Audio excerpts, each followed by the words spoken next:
Bonjour et bienvenue dans la matinale.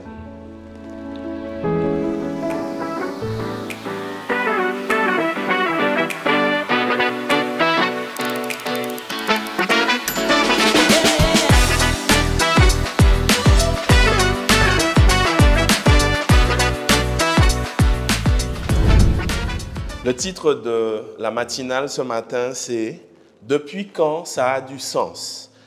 Pendant les vacances, juste les vacances passées, l'une de mes belles-sœurs a ramené à mon fils un jouet, un Rubik's Cube. Je ne sais pas si vous connaissez, ce sont ces petits jouets avec plusieurs couleurs, un carré où il faut faire de façon à ce que toutes les couleurs, toutes les façades soient de la même couleur. J'ai toujours détesté ce jeu parce que je trouve que c'est compliqué. Il faut tourner les pièces. Quand tu tournes, tu crois que tu as fait une façade d'une même couleur. Après, il faut refaire. C'est un jeu que je n'aime pas trop et en fait, je trouve que ça n'a pas de sens.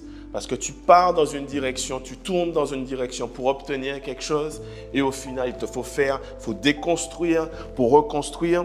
Bref, j'aime pas ce jeu. Heureusement que mon fils, lui, c'est autre chose.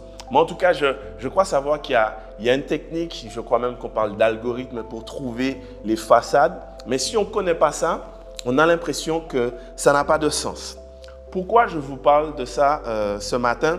C'est parce que probablement, vous vivez quelque chose qui n'a pas de sens. En ce moment, dans votre vie, peut-être qu'il y a quelque chose votre vie ne ressemble à rien. C'est peut-être comme ce Rubik's Cube, je fais deux actions, je retourne en arrière, ça n'a pas de sens. Ce matin, je veux vous encourager. Je veux vous encourager parce que, en fait, la Bible, dès le départ, quand on regarde l'histoire de l'humanité, quand on regarde les histoires de la Bible, ça n'a pas de sens. Ça n'a pas de sens de voir que le monde, l'univers, c'est créé sur la base de la parole. Ça n'a pas de sens. Depuis quand ça a du sens? Ça n'a pas de sens de voir que Abraham, Dieu a attendu que Abraham soit âgé. Il aurait très bien pu permettre qu'il ait un fils dans toute sa vigueur, dans sa jeunesse. Mais Dieu lui a dit, tu auras un fils. Mais il a attendu qu'il soit âgé. Ça n'a pas de sens. Ça n'a pas de sens non plus que le peuple soit en esclavage depuis des années, depuis des siècles, 4 siècles, 400 ans. Et c'est au bout des 400 ans, le peuple, Dieu a vu la souffrance, mais au bout des 400 ans, c'est à ce moment-là que Dieu décide. Avant, il aurait pu le faire, mais il ne l'a pas fait. Ça n'a pas de sens. Ça n'a pas de sens de tourner autour d'une ville, une forteresse fortifiée. Chaque jour, on tourne une fois et le 7e jour, on tourne 7 fois et on pousse des cris. Juste pousser des cris et ça fait tomber les murailles. Ça n'a pas de sens. Depuis quand ça a du sens de faire ça? Ça n'a pas de sens de voir un adolescent, un jeune, petit, tout frêle adolescent qui n'est pas un guerrier, mais qui fait face à un soldat de l'armée, un Goliath, un géant, mais juste avec une pierre, il arrive à le tuer. Depuis quand ça a du sens? Ça n'a pas de sens. Ça n'a pas de sens de voir qu'un homme tombe dans une caverne de lions affamés, des lions affamés. Mais cet homme passe la nuit dans la caverne et la gueule des lions est fermée.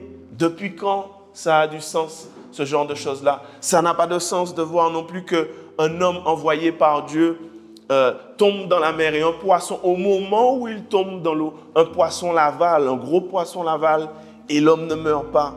Ça n'a pas de sens. Ça n'a pas de sens qu'on mette des jeunes hommes dans comment on appelle ça encore, dans du feu et qu'ils ne brûlent pas. Rien ne brûle et bien au contraire, on voit un autre homme qui apparaît. Ça n'a pas de sens. Donc, si on regarde les histoires dans la parole de Dieu, on réalise qu'il y a plein de choses qui n'ont pas de sens. Mais pourtant, Dieu sait ce qu'il fait.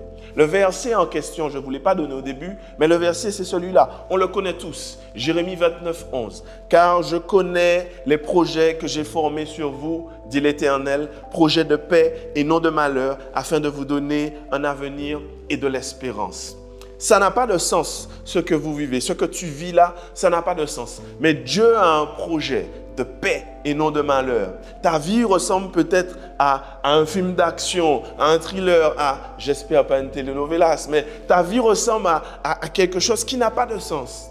Mais si ta vie est dans les mains de Dieu, dis-toi que Dieu sait ce qu'il fait, ça a du sens. Dieu sait les projets qu'il a formés sur toi. Donc j'ai envie de te dire ce matin, garde la foi, garde le cap. Même si tu es dans un Rubik's Cube, ta vie est un Rubik's Cube, tu tournes à droite, tu tournes à gauche, garde la foi. Dieu sait quel sens qu'il donne à ta vie.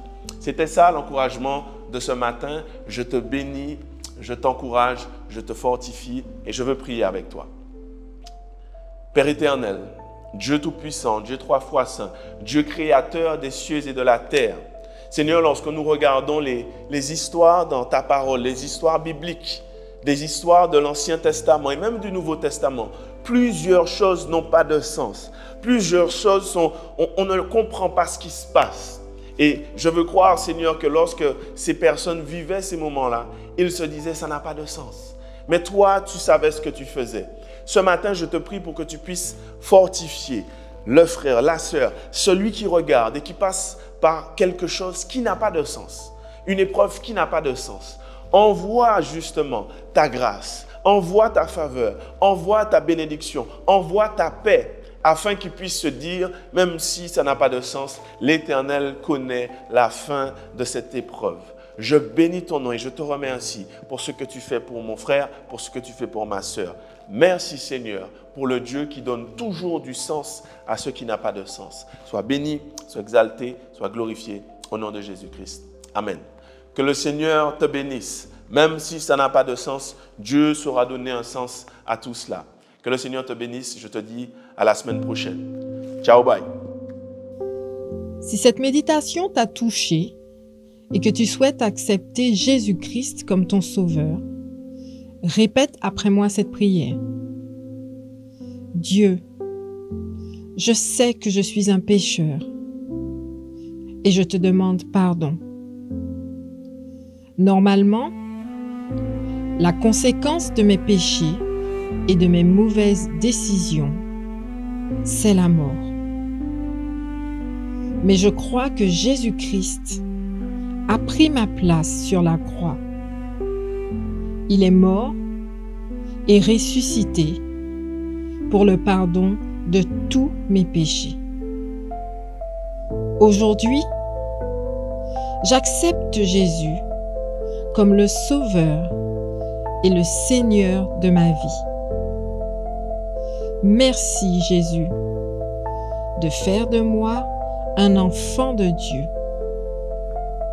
Aujourd'hui, je m'engage à te suivre. Au nom de Jésus, Amen.